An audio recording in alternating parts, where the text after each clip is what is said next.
يا أيها الناس اعبدوا ربكم الذي خلقكم والذين من قبلكم لعلكم تتقون. اعوذ باللہ السمیع العلیم من الشیطان الرجیم. بسم اللہ الرحمن الرحیم. قول اللہ تبارک و تعالی افلا ينظرون الى الابل کیف خلقت والى السماء کیف رفعت والى الجبال کیف نصبت والى الارض کیف سطحت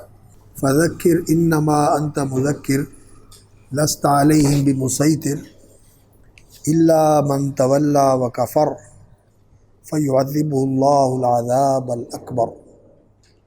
ان الینا ایابہم ثم ان علینا حسابہم. سورت کا موضوع جو ہے وہ تخویف و انذار بالآخرہ، الغاشیہ. اس کے اندر پورا عالم آخرت آتا ہے اور پھر اس کے بعد جنت اور جہنم کا منظر ذکر فرمایا ہے کہ وہاں جن لوگوں کو رکھا جائے گا جہنمی کس عذاب میں ہوں گے اور جنت والے کس عیش و آرام میں ہوں گے. اور پھر اس آخرت کے امکان اور وقوع پر اللہ رب العزت کی قدرت اور اس کی قوت تخلیق اور اس کی حکمت اور اس کی تخلیقات کے اندر جو مقصدیت ہے اس کا تذکرہ فرمایا ہے ان آیات میں کہ اللہ رب العزت قادر مطلق ہے اور اس نے جو چیز بھی بنائی ہے ایک عظیم غایت اور مقصد کے تحت بنائی ہے، اور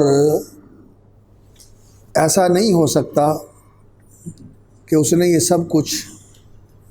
ایسے ہی بے مقصد پیدا کر دیا ہو. جب اس کا مقصد ہے اور اسے کسی مقصد کے لیے پیدا کیا گیا ہے تو وہ یہی ہے کہ جو یہاں اللہ رب العزت کی پسندیدہ زندگی بسر کرے اس کو نوازا جائے، اور جو اس کی ناراضگی والی زندگی بسر کرے اس کو سزا دی جائے. اور سزا جو ہے اور جزا وہ اس دنیاوی زندگی کے اندر پوری طرح نہیں ہوتی، اگرچہ جزا اور سزا کا کچھ حصہ اس زندگی کے ساتھ بھی وابستہ ہے لیکن پوری طرح نہیں. کچھ حصہ اس زندگی کے ساتھ جزا سزا کا انسان کے سامنے آتا ہے اور کچھ برزخ میں سامنے آئے گا، اور پورا جو ہے توفون اجورکم یوم القیامہ، وہ قیامت کے دن ہوگا. اور قیامت کا تذکرہ الغاشیہ کی صورت میں کیا کہ وہ ایک ایسی آفت ہوگی جو سب کو ڈھانپ لے گی اور کسی کے لیے بھی اس سے بھاگنے اور بچنے کی کوئی جگہ نہیں ہوگی، کوئی راستہ نہیں ہوگا. اور اللہ رب العزت کی یہ قدرت کاملہ اور اس کی یہ قوت تخلیق اس بات کو مستلزم ہے کہ جیسے اس نے ان چیزوں کو پہلے بنایا تھا تو وہ ان کے دوبارہ بنانے پر بھی قادر ہے، اور یہ سب کچھ جو ہے یہ بدل دیا جائے گا. یہ زمین و آسمان یہ والے نہیں رہیں گے، وہ بدل دیے جائیں گے. یوم تبدل الارض غیر الارض والسماوات وبرزوا للہ الواحد القہار. زمین و آسمان بدل جائیں گے اور انسانوں کو دوبارہ زندہ کیا جائے گا، دوبارہ پیدا کیا جائے گا. اور اللہ رب العزت کی اس قوت تخلیق اور قدرت تکوین کے اس بات کے لیے یہ آیات ذکر کی گئی ہیں، اور ان کی مقصدیت بھی کی طرف بھی توجہ دلانا مقصود ہے۔ تو فرمایا افلا ینظرون الی الابل کیف خلقت، تو کیا دیکھتے نہیں ہیں اونٹوں کی طرف۔ ابل جو ہے یہ جمع کے لیے استعمال ہوتا ہے۔ کیف خلقت، انہیں کیسے بنایا گیا ہے۔ عرب جو جزیرۃ العرب کے صحرا کے باسی تھے، اور وہاں اب بھی بہت بڑا علاقہ جو ہے وہ صحرا ہے، اور کچھ پہاڑ ہیں، کچھ وادیاں ہیں، اور ان صحرائی علاقوں کے اندر اونٹ ایک ایسی اللہ رب العزت کی نعمت ہے کہ جو انسان کے لیے بہت ہی نفع بخش جانور ہے۔ اور عرب زندگی کے اندر صحرائی زندگی، خانہ بدوشی کی زندگی اور خشکی کی زندگی، آب و گیاہ کی بھی کمی ہے، اور رزق کے تلاش میں انہیں سفر کرنا پڑتا ہے ایک جگہ سے دوسری جگہ، ایک جگہ سے دوسری جگہ۔ تو اونٹ جو تھا یہ ان کی زندگی کا حصہ تھا۔ تو ایک تو اس میں اللہ رب العزت نے ان کی توجہ اس کے عجیب الخلقت ہونے کی طرف مبذول کی ہے کہ وہ اسے دیکھیں کہ اللہ رب العزت نے اس صحرا کے اندر زندگی گزارنے کے لیے اور لوگوں کے کام آنے کے لیے کیسا جانور بنا دیا۔ اگرچہ بکریاں اور بھیڑیں بھی ہیں، لیکن یہ سواری کے لیے، بار برداری کے لیے اور صحرا کے خشک موسم کے اندر تھوڑے پانی کے ساتھ، گندے گدلے پانی کے ساتھ،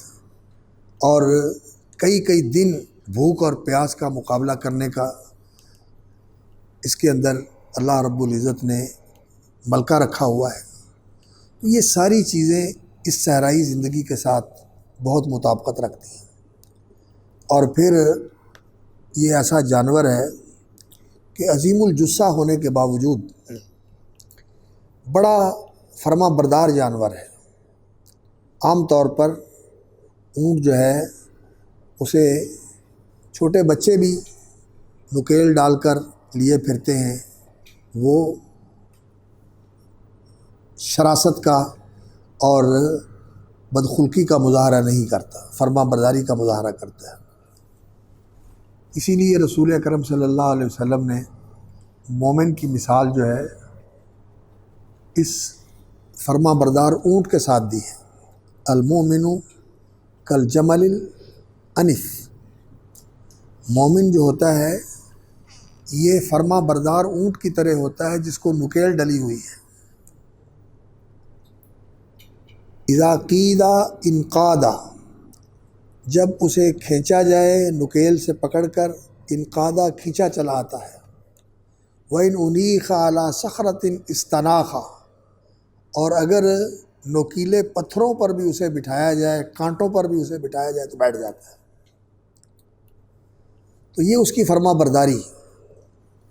اور پھر اس کی بار برداری کہ وہ بوجھ اٹھاتا ہے، اپنے وزن سے زیادہ وزن اٹھا لیتا ہے، اور پھر یہ وزن اٹھا کے چلتا ہے، اور چلنے کی اس کی بڑی صلاحیت ہے، چلتا ہی رہتا ہے، چلتا ہی رہتا ہے، چلتا ہی رہتا ہے، چلتا ہی رہتا ہے۔ چلنے کی بہت زیادہ صلاحیت ہے، وزن اٹھا کے چلنا، اور پھر پاؤں اس کے ایسے ہیں کہ ریتلی زمین صحرا کی، کنکر ہوں، چھوٹے چھوٹے پتھر ہوں، تو نیچے سے اس کا تلوا جو ہے وہ سخت ہوتا ہے، وہ زخمی نہیں ہوتا۔ وہ موٹا جو ہے نا اس کا طے ہوتی ہے پاؤں کے نیچے، کنکروں کے اوپر بھی چل لیتا ہے، کانٹوں کے اوپر بھی چل لیتا ہے، اور ریت کے اوپر بھی چل لیتا ہے، دھنستا نہیں ہے، دھنستا نہیں ہے۔ اور پھر عجیب بات یہ ہے کہ خود اس کا وجود بھی بہت بھاری بھرکم ہے، اور اس کے اوپر بھاری بوجھ بھی لاد دیا جاتا ہے، اور وہ اس بھاری وجود کے ساتھ اور اس بھاری بوجھ کے ساتھ کیسی پتلی ٹانگیں ہیں جن کے اوپر وہ چلتا ہے اور وہ اس کا وزن اٹھاتی ہے۔ یہ ساری چیزیں انسان کو متوجہ کرتی ہیں۔ تو اسی چیز کی طرف اللہ نے متوجہ کیا ہے، ایک اس کی عجیبیت، اس کا عجیب ہونا، اور دوسرا اس کا اس صحرائی زندگی کے ساتھ انتہائی مناسبت رکھنے والا ہونا،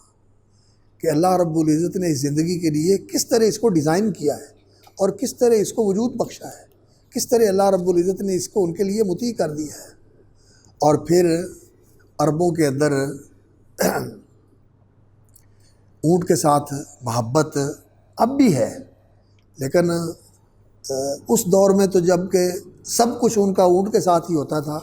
ان کی بڑی محبت ہوتی تھی، ان کی شاعری کے اندر اور ان کی زبان کے اندر اس کا بہت زیادہ اظہار ہے۔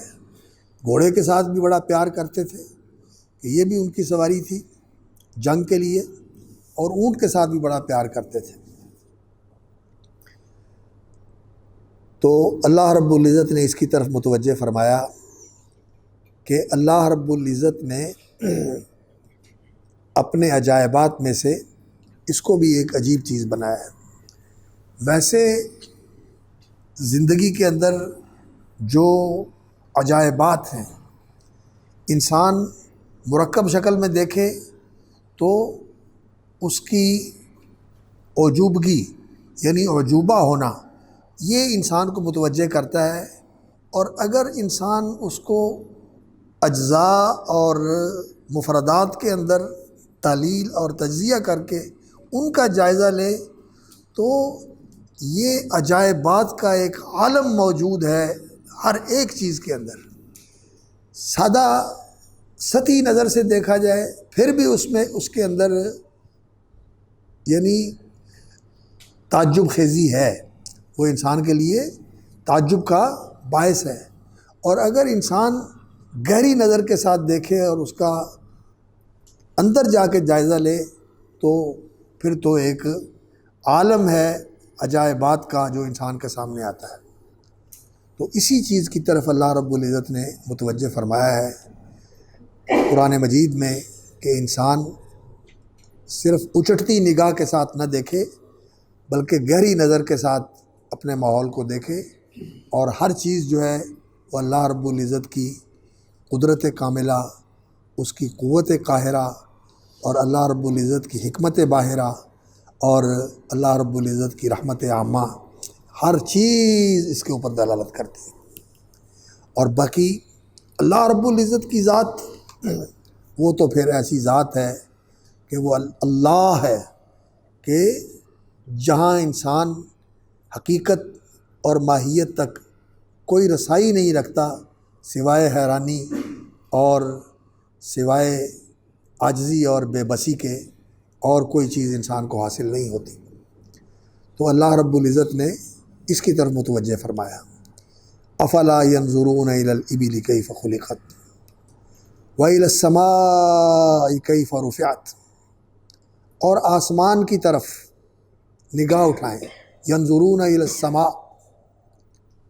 اور بتایا تھا کہ نظر الى الشیء کا معنی جو ہے نا نظر تو الشیء سے بڑھ کر ہے، نظر الى کا معنی ہوتا ہے گہری نظر سے دیکھنا، وَإِلَى السَّمَاءِ كَيْفَ رُفِعَتْ، اور آسمان کی طرف کیف رفعت، کیسے اس کو بلند کر دیا گیا ہے۔ اب اللہ رب العزت نے قرآن مجید میں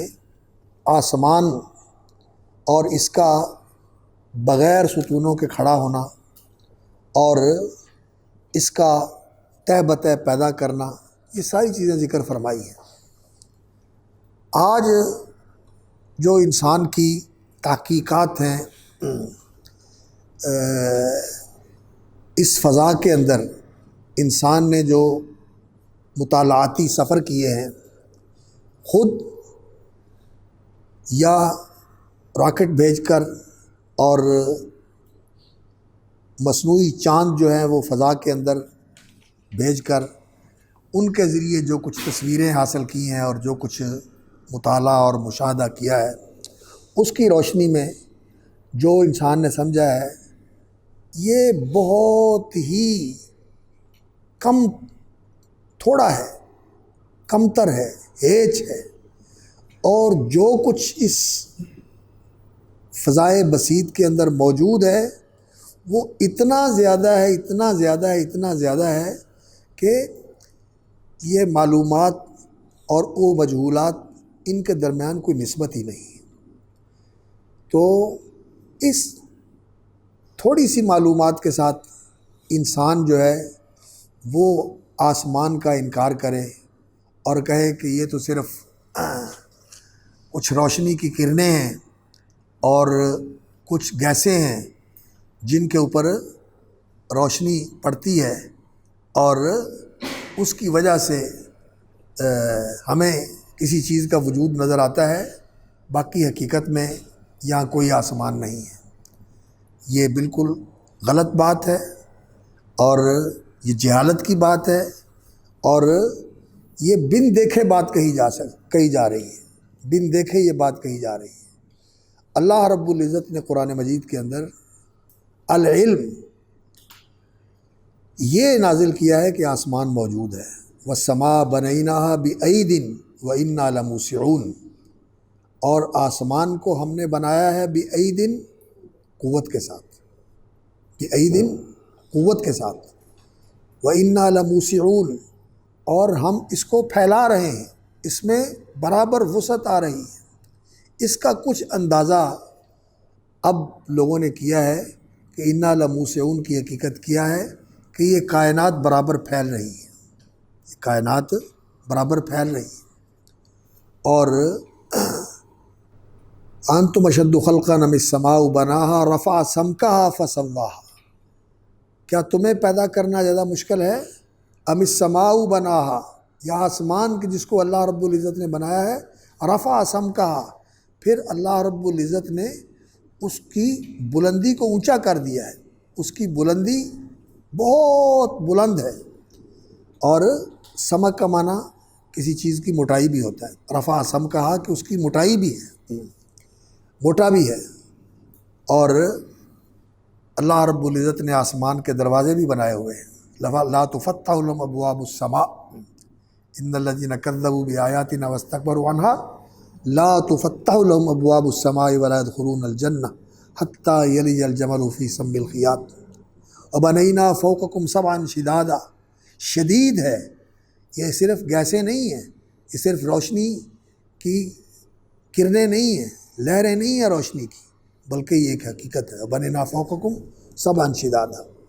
اور اگر انسان نے آج تک یہاں تک انسان کی رسائی نہیں ہو سکی،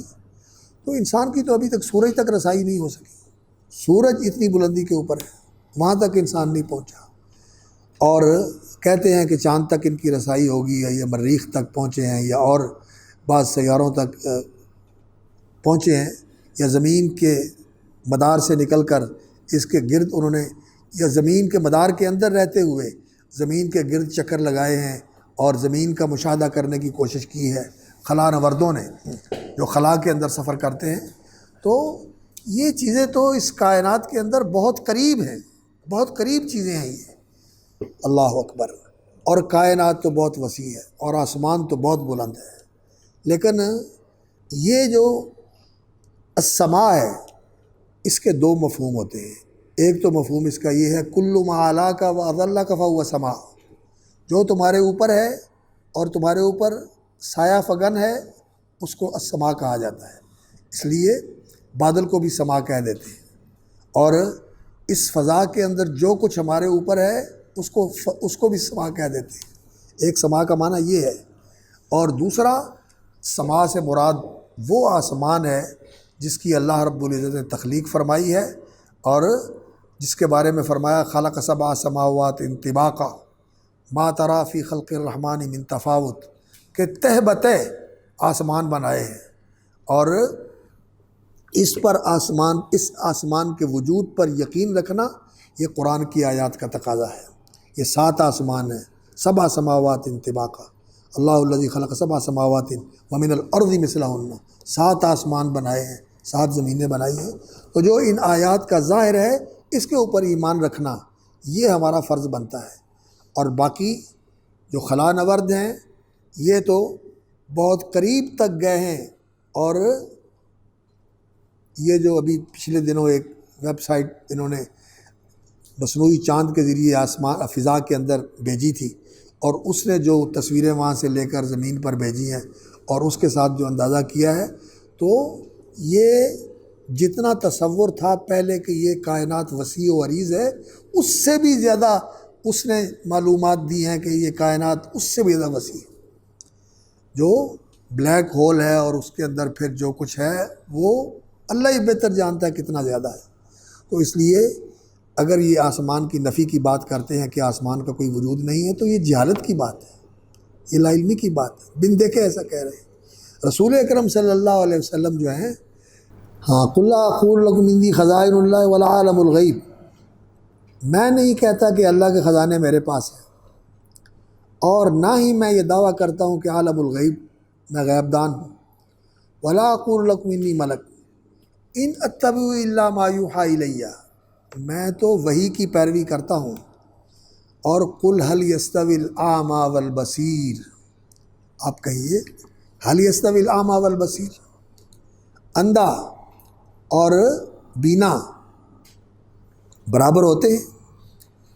تو رسول اکرم صلی اللہ علیہ وسلم نے کائنات کی بہت ساری حقیقتوں کو دیکھا۔ ابراہیم علیہ السلام کو بھی اللہ رب العزت نے کائنات کی بعض حقیقتوں کا مشاہدہ کروایا۔ وَكَذَلِكَ نُرِي إِبْرَاهِيمَ مَلَكُوتَ السَّمَاوَاتِ وَالْأَرْضِ وَلِيَكُونَ مِنَ الْمُوقِنِينَ، لیکن رسول اکرم صلی اللہ علیہ وسلم کو تو اللہ رب العزت نے اسراء اور معراج کے سفر میں آسمانوں کی سیر کروائی، جنت اور دوزخ کے مناظر دکھائے۔ تو رسول اکرم صلی اللہ علیہ وسلم تو آسمانوں پر گئے اور باقاعدہ دروازے پر پہنچے، اجازت ملی اور پھر داخل ہوئے، پوچھا گیا کون ہے، اور پھر آسمانوں پہ جا کے حضرت آدم علیہ السلام سے ملاقات ہوئی، حضرت یحییٰ اور عیسیٰ علیہ السلام سے ملاقات ہوئی، یوسف علیہ السلام سے ملاقات ہوئی، ادریس علیہ السلام سے ملاقات ہوئی، ہارون علیہ السلام سے ملاقات ہوئی، چھٹے آسمان پہ موسیٰ علیہ السلام پہ ملاقات ہوئی، 7ویں آسمان پہ ابراہیم علیہ السلام سے ملاقات ہوئی،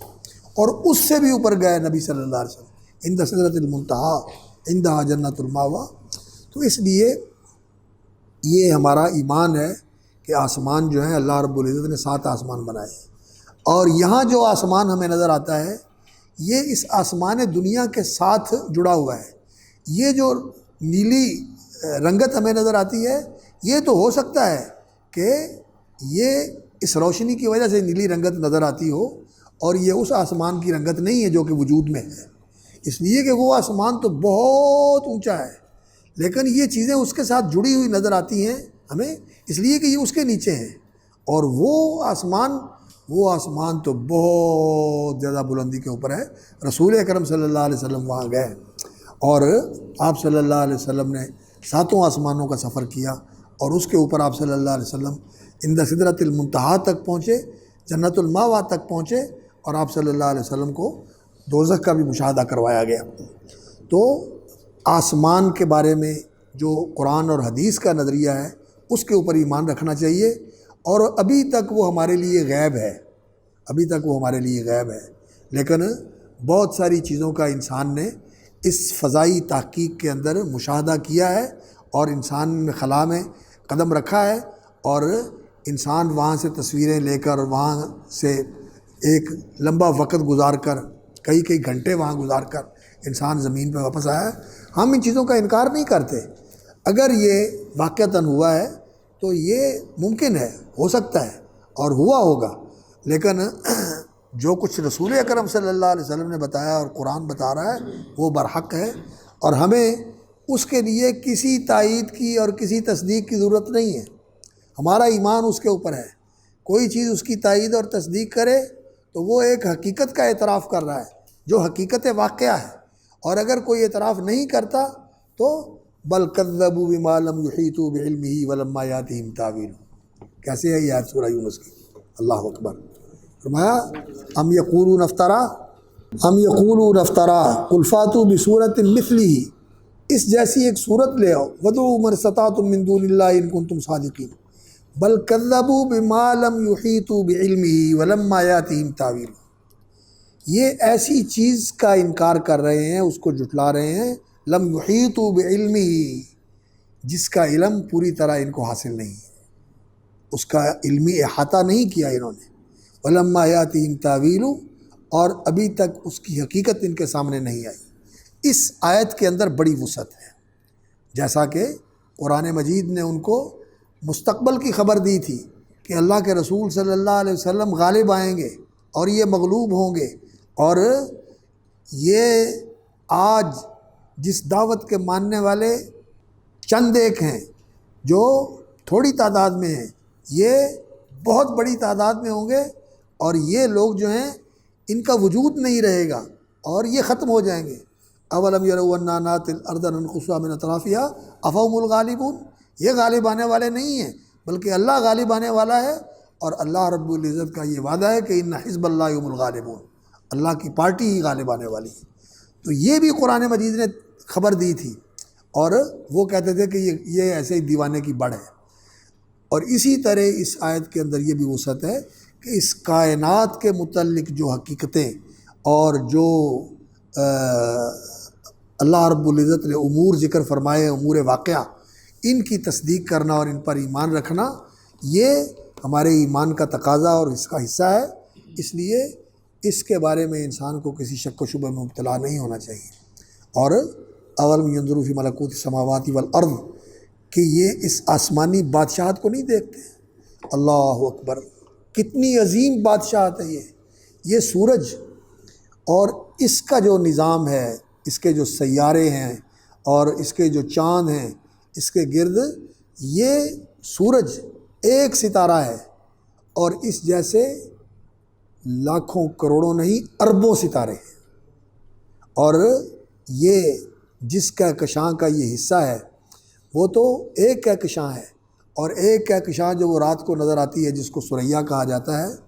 اس جیسی اربوں کہکشائیں ہیں اس کائنات کے اندر، تو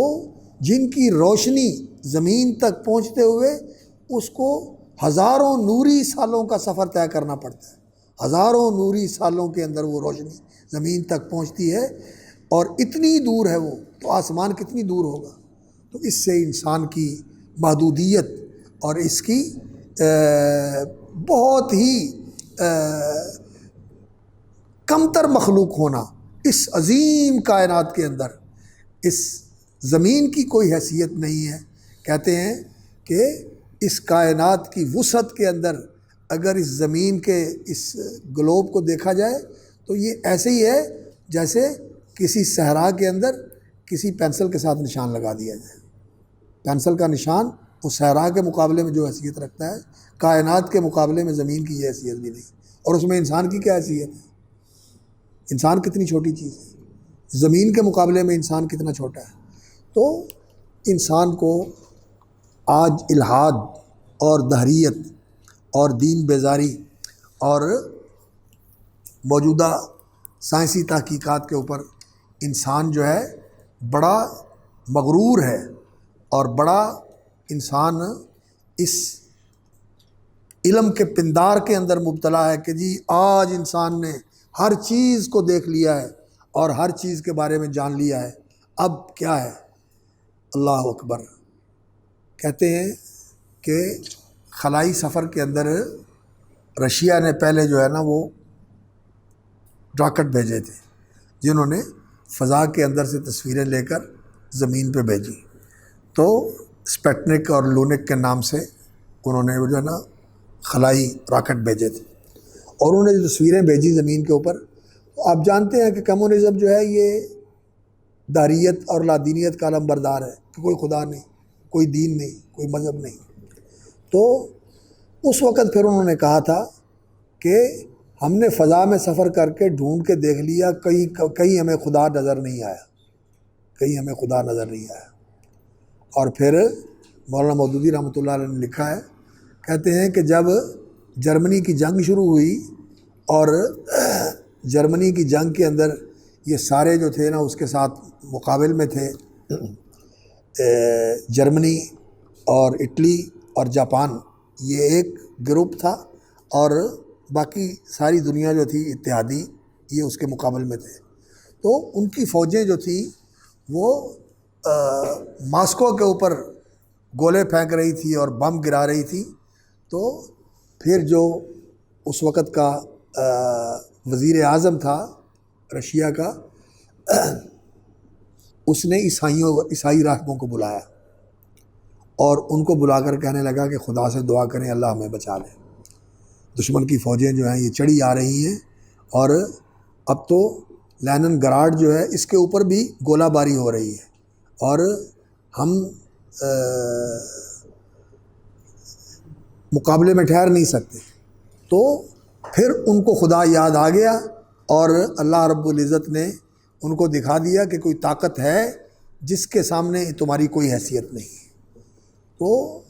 یہ انسان کی کیفیت ہے، جب مصیبت میں پھنستا ہے تو پھر اسے خدا یاد آتا ہے۔ وَإِذَا مَسَّكُمُ الضُّرُّ فِي الْبَحْرِ ضَلَّ مَن تَدْعُونَ إِلَّا إِيَّاهُ۔ پھر انسان کے جب سارے وسائل ایک دوسرے سے ایک ایک کر کے سارے وسائل جب جواب دیتے ہیں تو پھر انسان کو معلوم ہوتا ہے کہ ایک ایسی ہستی ہے جو اسباب و وسائل کے اوپر بھی کار فرما ہے، اور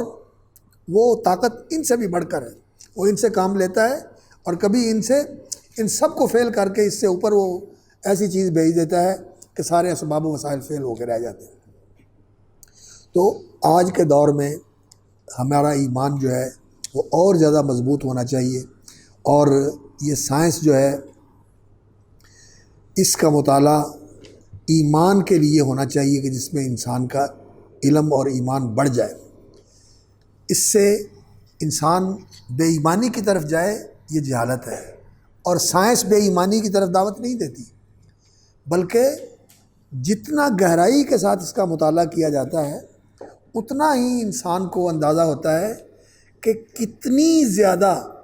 اللہ رب العزت کی قدرت اور اللہ رب العزت کی حکمت کی کار فرمائی ہے کہ انسان کے لیے اللہ رب العزت نے ہر کائنات کے اندر، کائنات کی ہر چیز کے اندر دلائل رکھے ہوئے ہیں کہ وہ اس کے خالق کو پہچانے اور اس کی طرف رجوع ہو اور اس کے اوپر اعتماد کرے۔ یہ اب جو چھوٹی چیز ہے وہ ذرہ اور ایٹم ہے، اس ایٹم کے اندر کتنی وسعت ہے اور اس کے اندر کیا کیا عجائبات ہے، اور پھر اس کے بعد وہ جو سالمہ جس کو کہتے ہیں مالیکیول جو وجود میں آتا ہے، اور اس کے اندر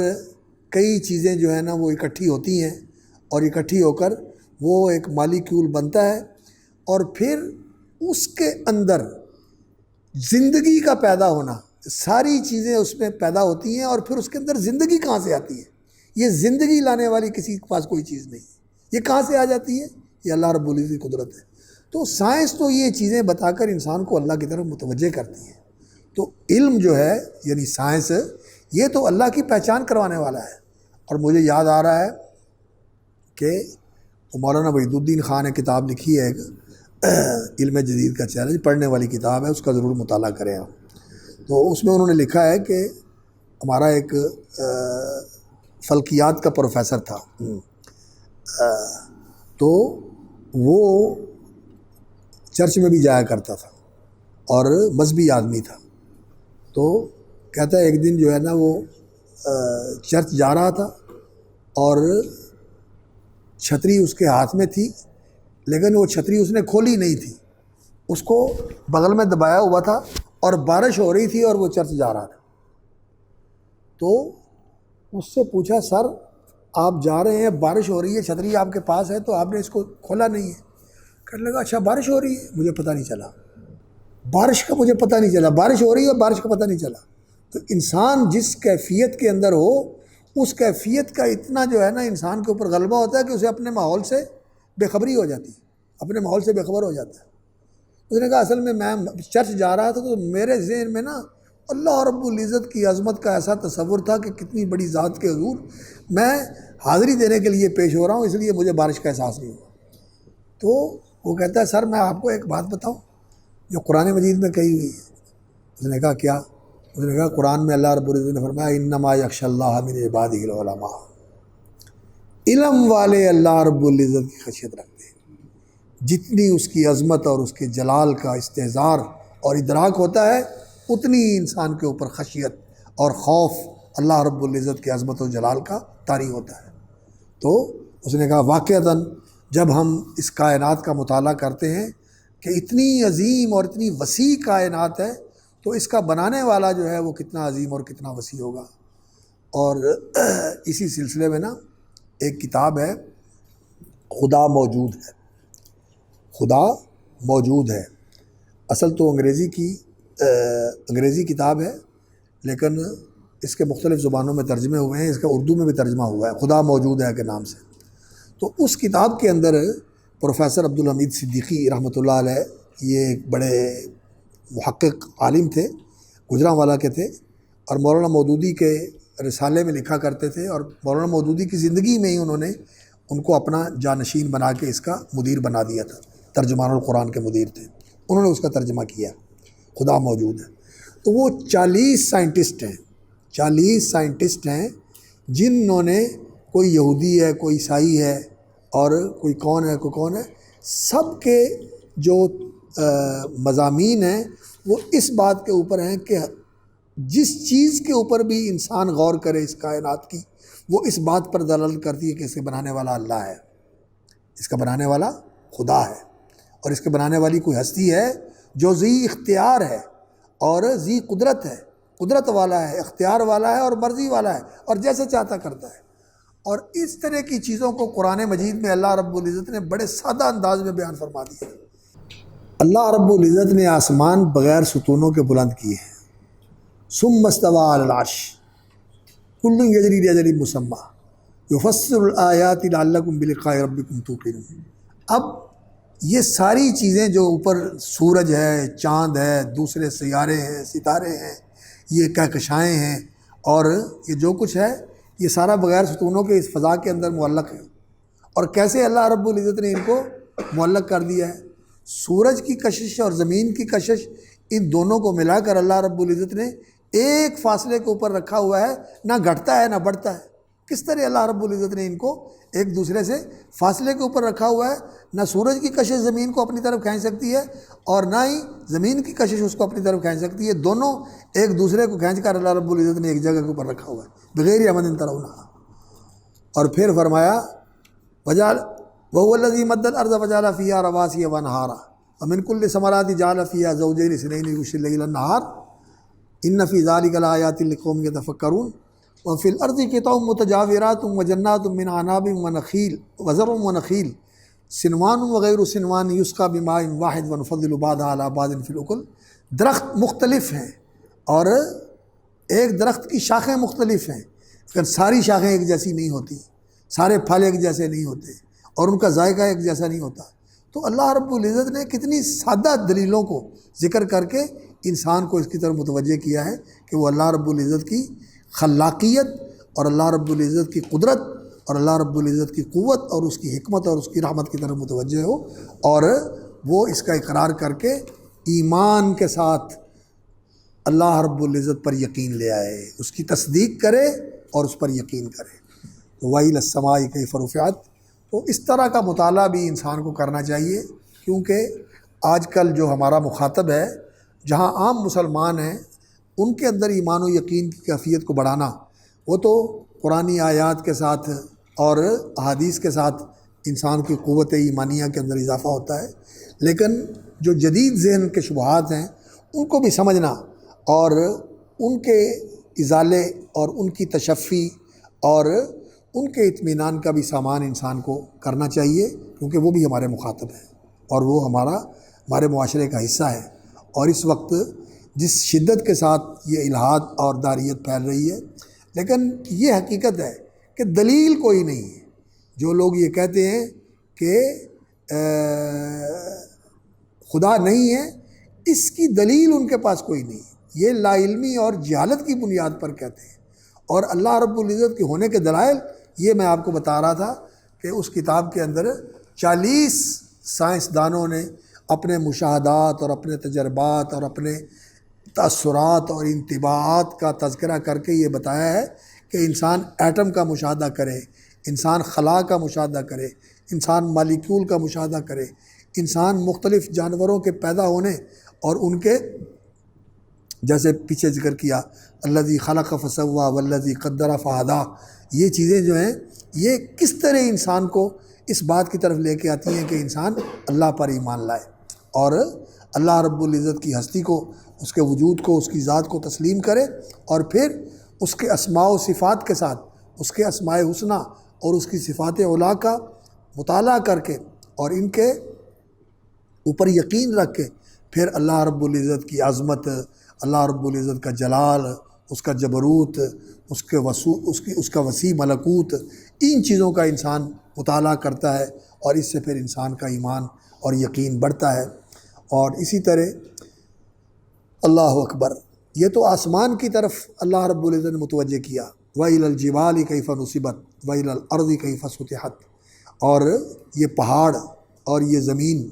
اس پر انشاءاللہ العزیز میں آپ کو وہ کتاب لا کے دوں گا، اس کا مطالعہ کریں آپ، جو انسائکلوپیڈیا ہے سائنسی امور کا، اردو میں اس کا ترجمہ کیا ہوا ہے، جیسے دائرہ معارف اسلامیہ ہے، اسی طرح پاکستان میں حکومت نے ایک اس طرح کا دائرہ معارف شائع کیا ہوا ہے۔ ہماری لائبریری میں ہونا چاہیے، لیکن میرا خیال ابھی تک نہیں ہے، ہونا چاہیے اس طرح کا مطالعہ۔ میں وہ لے کے آؤں گا انشاءاللہ، اس کی روشنی میں آپ اس کا مطالعہ کریں۔ وَإِلَى الْجِبَالِ كَيْفَ نُصِبَتْ وَإِلَى الْأَرْضِ كَيْفَ سُطِحَتْ، تو یہ اللہ رب العزت کی خلاقیت اور اللہ رب العزت کی عجیب کاریگری اور صنائی کا مظہر ہیں یہ ساری چیزیں، اور ان سے اللہ کی عظمت کا اور اس کے جلال اور جبروت کا اور اس کے قوت قاہرہ کا اور اس کے عظیم ملکوت کا انسان کو مشاہدہ ہوتا ہے۔ اولم ینظروا فی ملکوت السماوات والارض، یہ آسمان و زمین کی بادشاہی پر لوگ غور نہیں کرتے کہ یہ کس طرح اللہ رب العزت کی عظمت کی گواہی دے رہی ہیں۔ تو اس صورت کا یہ حصہ جو ہے یہ خاص طور پر قابل توجہ ہے اور لائق مطالعہ ہے کہ انسان اس کے اوپر غور کرے۔ اور پھر رسول اکرم صلی اللہ علیہ وسلم جو ان کا انتخاب فرماتے تھے کہ جو اجتماعی موقع ہوتا عید کے اجتماع کے یا جمعے کے اجتماع کا، تو اس میں ان صورتوں کا نبی صلی اللہ علیہ وسلم اہتمام فرماتے تھے کہ ان کو دہرایا جائے تاکہ یہ پیغام لوگوں تک پہنچے۔